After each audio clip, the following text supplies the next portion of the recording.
The sun was a burning coin sinking into the wide, golden horizon of Arizona territory when Jake Turner reined in his horse by the old creek bed. Dust rose around him in ghostly spirals, and the silence of the desert pressed against his ears. He'd been tracking stray cattle for 2 days straight, but what he found instead wasn't a cow, it was a child. She couldn't have been more than 8 or 9. Her small figure crouched beside a dry bush, eyes wide with fear and exhaustion. Her clothes were torn, her feet bleeding from walking barefoot through the desert rocks. Jake slowly dismounted, raising his hands to show he meant no harm. "Easy there, sweetheart," he said in a low, soothing tone. The girl didn't answer. Her black hair was tangled and full of dust, and her skin, though sunburned, bore the unmistakable marks of Apache heritage. Jake offered her his canteen. She hesitated, then snatched it from his hand and drank with desperate gulps.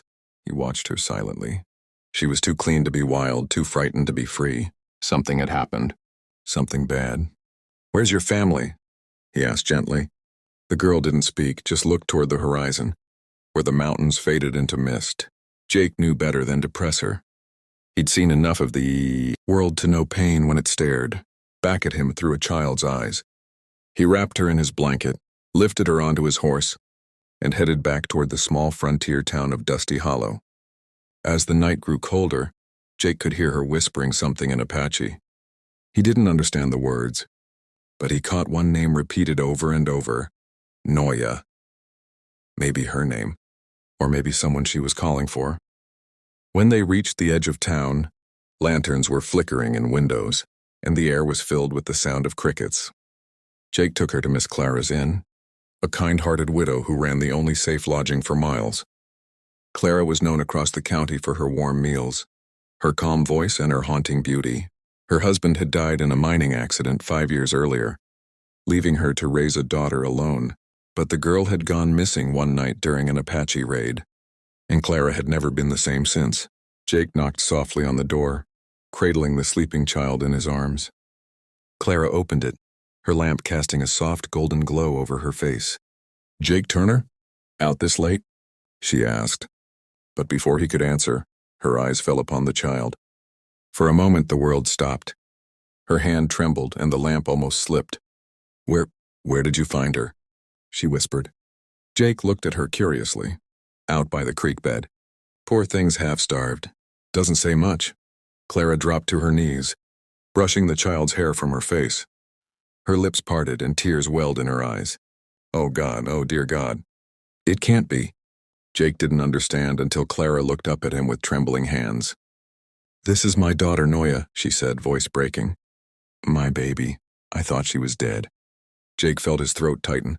The girl stirred in her arms, blinking as though awakening from a long nightmare. When her eyes met Clara's, something shifted.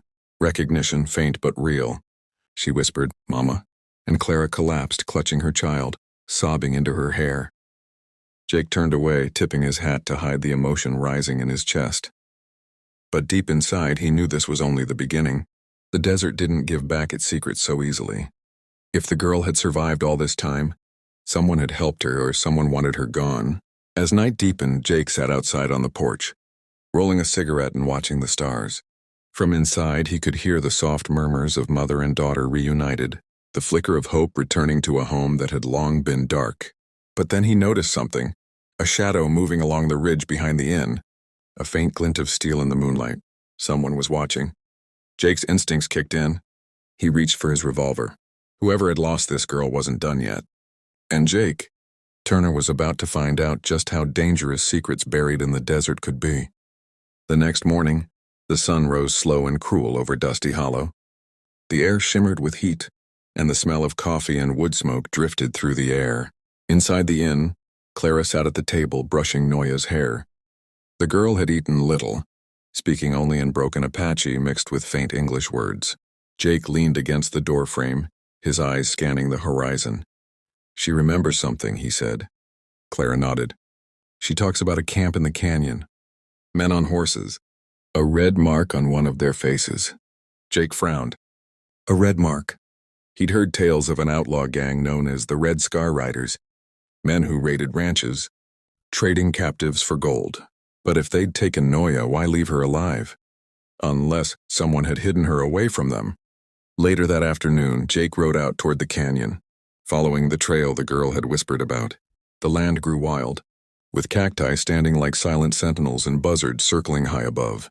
As he reached the ridge, he found traces, hoof prints, ashes from an old fire, and something else, a small leather bracelet with Apache beadwork. He pocketed it and turned his horse around. Back in town, Clara was standing outside, worry shadowing her face. "You shouldn't have gone alone," she said softly when he returned. "I'm not one to sit still when there's danger near you two," he replied. Her eyes softened, and for the first time, Jake saw a glimmer of the woman she used to be. Strong, kind, unbroken. That night, just as the lamps were dimmed, horses thundered in from the east. Shouts broke the quiet. Jake grabbed his gun, kicking the door open. 3 men rode into the square, faces covered, one with a crimson scar running across his cheek. The Red Scar Riders. Jake fired a warning shot. "Turn around, boys. This town's not yours," but they weren't here for gold. They were here for the girl. Clara screamed as one of them broke through the window. Jake tackled him to the floor, the 2 men crashing into the table. The gun went off, splintering wood. Outside, the scarred leader grabbed Noya, throwing her onto his horse. Jake leapt out the door, firing twice, hitting the man's arm. The horse bucked, the girl fell, and Jake caught her before she hit the ground. The outlaws fled into the desert, their leader wounded but alive. Jake stood panting, gun still smoking. Clara ran to them, hugging Noya tight, tears streaking her face. "Why?" Jake asked softly. "Why her?" Clara hesitated, then spoke the truth she'd kept buried for years. "Before my husband died, he struck a deal with those men," she said, voice trembling. "He promised them gold from the mine. But when he never paid, they came for us. I thought they killed her that night. But someone must have taken pity on her and left her in the desert." Jake shook his head. "They'll be back for that gold." Clara met his eyes. "Then we'll be ready." Together they fortified the inn, waiting through the long, silent night. When dawn broke, the riders returned, but this time Dusty Hollow was ready. Jake's rifle cracked through the morning air. The townsfolk, tired of living in fear, joined the fight. By noon, the Red Scar Riders were finished. The leader, wounded and defeated, was taken away by the sheriff. As the dust settled, Jake turned to Clara and Noya. The little girl smiled for the first time, her hand clutching her mother's tightly.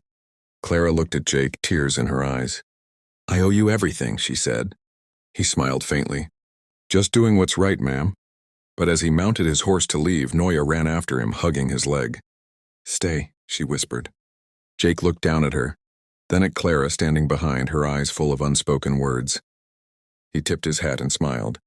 Maybe for a while. As he rode off into the fading sunset, the sound of laughter returned to the old inn for the first time in years. The desert, once full of sorrow, now echoed with hope. Because sometimes the wildest places bring the kindest hearts together. If you loved this story, hit that subscribe button, like the video, and share it with friends. More powerful cowboy tales and emotional Western dramas are coming next.